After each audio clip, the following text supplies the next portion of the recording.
Hello everyone. Right education YouTube channel पे आप सभी का स्वागत है।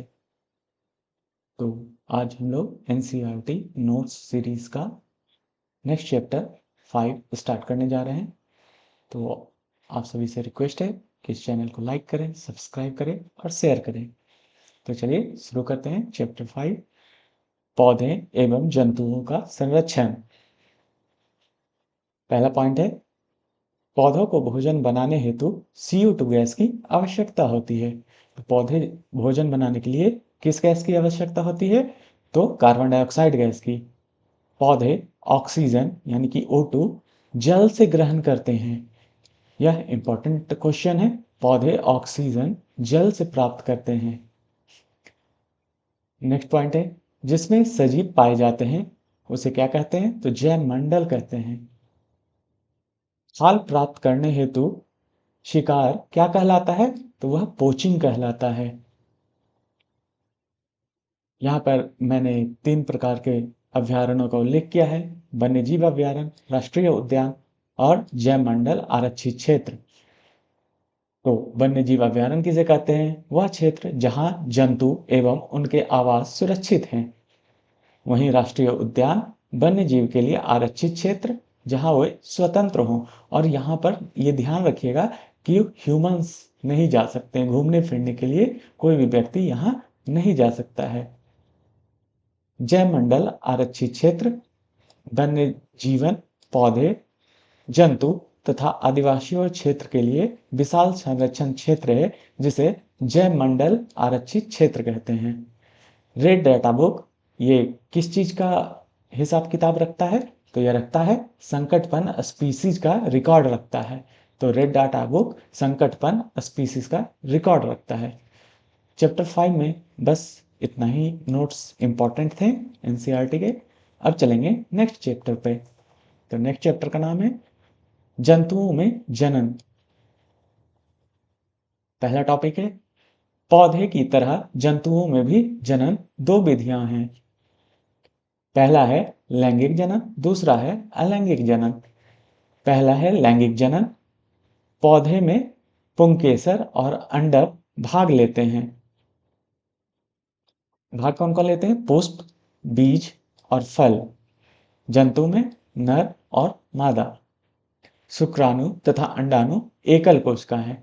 तो ये कैसी कोशिकाएं हैं? एकल कोशिकाएं हैं। वह जंतु जो सीधे शिशु को जन्म देते हैं उसे जरायुज कहते हैं, यानी विविपोरस। तथा वे जंतु जो अंडा देते हैं, जैसे मुर्गियां अंडा देती हैं, तो वो अंडा प्रजक यानी ओविपोरस कहलाते हैं। तो जो जंतु सीधे शिशु को जन्म देंगे वो विविपोरस, और जो जंतु अंडे को जन्म देते हैं वह ओविपोरस कहलाते हैं। नेक्स्ट पॉइंट है, मेढक का जीवन चक्र कितने अवस्था में होता है? तो 3 अवस्था में। पहला है अंडा, दूसरा है टेडपॉल यानी लार्वा भी उसे हम कहते हैं, और तीसरा है वयस्क। पहला अंडा, दूसरा टेडपॉल, तीसरा वयस्क। और टेडपोल से वयस्क बनने की प्रक्रिया क्या कहलाती है? तो यह कायांतरण, मेटामॉर्फोसिस कहलाती है। अब दूसरे टॉपिक पे हम लोग पढ़ेंगे अलैंगिक जनन। यह इसमें एक ही जनक नए जीवों को जन्म देगा। इसमें एक ही जनक होंगे, जबकि लैंगिक जनक में 2 जनक होंगे। तो अलैंगिक जनन में एक ही जनक नए जीवों को जन्म देगा। पहला है हाइड्रा में मुकुलन, जो कि हाइड्रा में मुकुलन किस विधि से होती है? तो वर्डिंग विधि से। आपने देखा होगा हाइड्रा ऐसा रहता है, उसके साइड साइड से भी नए उत्पत्ति होते चले जाते हैं जीवों का। हाइड्रा नए जीव का उत्पत्ति होते चला जाता है, तो वही मुकुलन कहलाता है। फिर अमीबा में क्या होता है? कौन सी विधि जिसके द्वारा वो वृद्धि करते हैं? तो वह द्विखंडन विधि यानी बाइनरी फीजन। द्विखंडन यानी binary fission.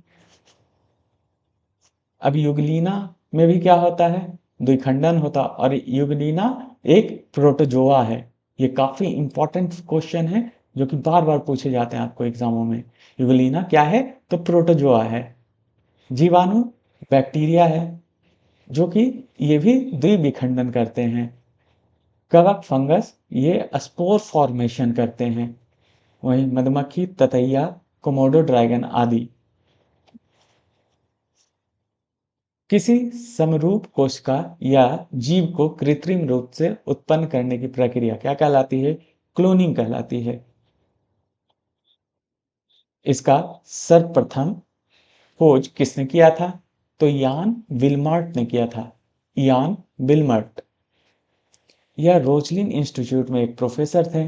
Roslin institute Edinburgh Scotland में स्थित है। और जो भेड़ क्लोनिंग द्वारा सबसे पहले जिस भेड़ को बनाया गया था, उस भेड़ का नाम क्या है? डॉली भेड़।